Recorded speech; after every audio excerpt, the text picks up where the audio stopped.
Dufresne, je suis la directrice générale de la Maison de l'Initiative.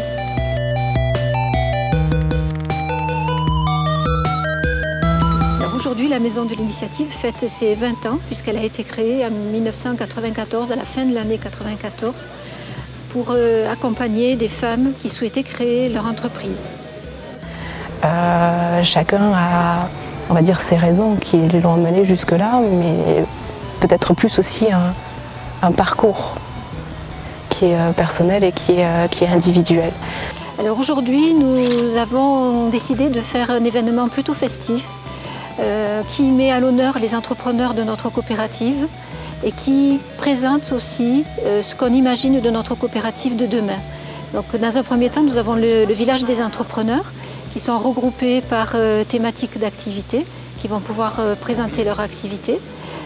Ensuite, il y a une exposition photo qui retrace le portrait de femmes créatrices qui, dans les années 2000, ont souhaité créer un événement pour mettre en avant leur entrepreneuriat et leur métier. Et ensuite, il y a une exposition qui retrace également les différents aspects d'activité de la Maison de l'Initiative.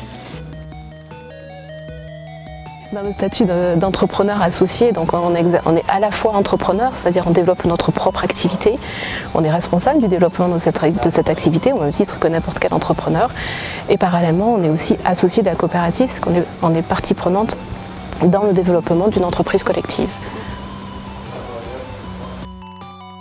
Donc aujourd'hui, il y a 69% de femmes dans la coopérative. C'est aussi une histoire particulière de la Maison d'Initiative qui a fait les choix de s'implanter et de développer son activité pour aider les femmes dans leur indépendance économique et financière. Donc aujourd'hui, on est effectivement avec 69% de femmes entrepreneurs.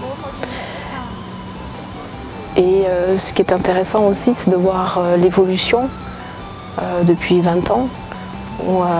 Donc au moment de la création, où la coopérative avait été composée de 4 associés, 4 salariés, pour aujourd'hui arriver à une coopérative avec 63 associés et 145 entrepreneurs.